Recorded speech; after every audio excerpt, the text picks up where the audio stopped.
quelle influence Pierre-Henry a-t-il eu sur la musique électro d'aujourd'hui ?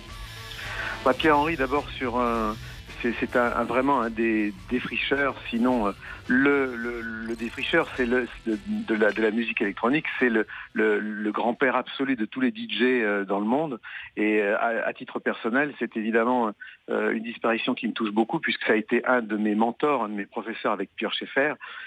Si je suis là aujourd'hui, c'est grâce à lui. C'est le premier qui, au fond, a dit avec Pierre Schaeffer que la musique n'était pas seulement faite de notes fondées sur le solfège, mais était faite de sons, et qu'on pouvait sortir dehors avec un micro et aller enregistrer le bruit de la pluie, le bruit du vent, et puis en faire de la musique. Voilà, c'est ce qu'il disait. Moi, j'aime pas les notes. Les notes, c'est bon pour les compositeurs. Voilà, et donc, alors qu'il était lui-même, bien sûr, un très grand compositeur. Donc c'est une grande perte, et c'est aussi quelqu'un qui est très lié à votre maison, et je dirais à notre maison, puisque moi j'ai fait mes premiers pas à la maison de la radio, et que le groupe de recherche musicale qu'il a fondé avec Pierre Schaeffer, et qui a été finalement le premier studio dans le monde de musique électroacoustique et de musique concrète, est quelque chose qui effectivement nous touche tous personnellement, puisque j'ai fait mes premiers pas moi chez vous au studio de recherche de l'ORTF à l'époque, qui était fondé par Pierre-Henry. Donc lien très étroit avec la radio. Ça traduit aussi sa volonté de diffuser. Il allait partout, il diffusait la musique dans des endroits hors salle de concert classique, si on peut dire. Oui, Pierre-Henry, c'est d'abord, de toute façon, je pense, celui qui a vraiment lié toute sa vie l'expérimentation et la poésie. C'était vraiment un poète et à la fois un explorateur du son. Et effectivement, comme vous le disiez, la musique électronique et électroacoustique a toujours été, au début, très très liée aux radios publiques. Ça a été le cas avec Stockhausen et la radio nationale en Allemagne, ça a été le cas avec les laboratoires de recherche de la BBC, et ça a été le cas évidemment avec le GRM, le groupe de recherche musicale, qu'il a cofondé avec Schaeffer, avec la maison de la radio à l'ORTF à l'époque. C'était un touche-à-tout aussi, il tenait à accompagner sa musique, soit de films, de danse aussi, puisqu'on le rappelle, cette messe pour le temps présent a été créée avec Maurice Béjart en ouverture du Festival d'Avignon en 67. Oui, il a été créé d'ailleurs en collaboration avec un autre grand musicien qui était Michel Colombier, la messe pour le temps présent, et c'est quelqu'un qui a justement toujours essayé d'établir des ponts avec d'autres formes d'expression. Et c'est en ce sens qu'il a une modernité indiscutable, et que j'espère qu'on va célébrer Pierre-Henry beaucoup plus qu'on l'a fait malheureusement au moment de la disparition de Pierre Schaeffer, parce que ce sont deux personnes, ils sont tout à fait liés, françaises, qui ont absolument révolutionné le monde de la musique la musique dans le monde. Et j'espère que justement Pierre-Henry sera célébré tel qu'il le mérite. On précise qu'un concert pour les 90 ans de Pierre-Henry est déjà prévu au mois de décembre à la Maison de la Radio, justement, à Paris. Oui, on s'était vu encore il y a peu de temps, puisqu'il devait collaborer sur mon dernier album Electronica. On devait travailler ensemble.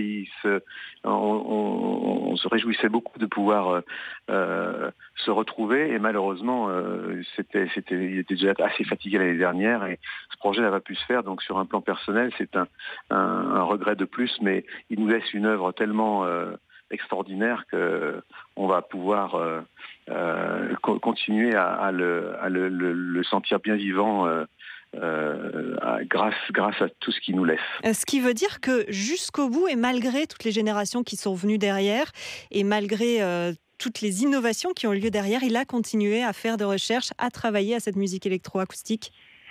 Vous savez, il y a une chose très particulière par rapport à la musique électroacoustique et à la musique électronique, c'est que je pense qu'il y a une intemporalité.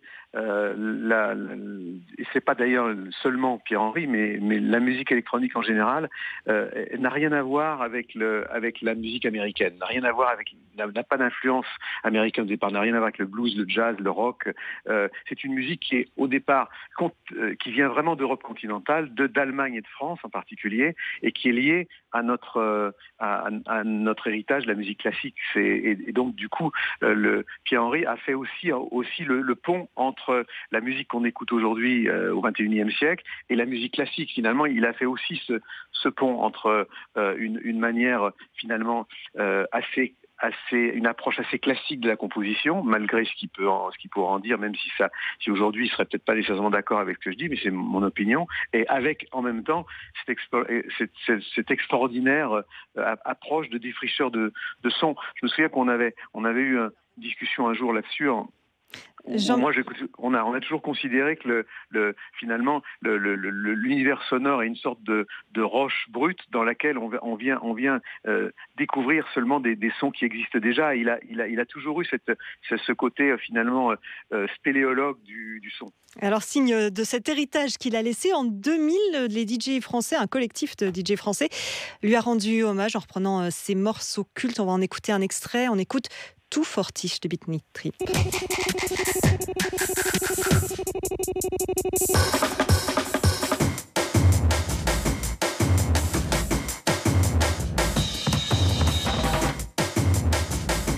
Jean-Michel Jarre, qui sont aujourd'hui, selon vous, les héritiers de Pierre-Henry ? Les héritiers de Pierre-Henry, comme je l'ai dit au début de notre conversation, ce sont tous les DJ du monde. Là, on écoute un remix d'une de ses œuvres, mais en fait, il a au-delà de ça, influencé tous les DJ du monde, pas seulement influencé, mais le fait tout simplement qu'aujourd'hui, on fasse de la musique d'une manière organique, d'une manière différente, que les platines qui sont les instruments de prédilection des DJ. Il ne faut pas oublier qu'à la fin des années 40, Pierre-Henry a probablement été le premier DJ en travaillant le son à partir de platines avec des 78 tours à l'époque. Jean-Michel, il a vraiment... Jean-Michel Jarre, pardon, je me permets de vous interrompre parce que cette musique, elle vous parle d'autant plus que vous-même, aujourd'hui, vous nous faites bénéficier de cet héritage via l'habillage de France Info. Oui, c'est vrai que effectivement ça a été un double plaisir d'être responsable de la musique de France Info, puisque c'était effectivement revenir à la maison de Pierre-Henry aussi et la mienne, et que le service public a fait toujours ce pont justement entre la pertinence et l'impertinence. C'est aussi le studio qui a produit les Shadocks, là où qu'a créé Pierre-Henry. Effectivement, on a eu la joie de célébrer finalement les 30 ans de France Info hier soir dans cette masterclass que nous avons faite avec Philippe Vandel. Et avec Edward Snowden. Voilà, où parallèlement j'avais collaboré avec Edward Snowden et donc j'ai offert ce cadeau à France Info de la voir en direct hier, ce qui était une manière aussi finalement indirecte de célébrer Pierre-Henry, puisque Pierre-Henry a toujours établi des connexions entre la technologie et la radio.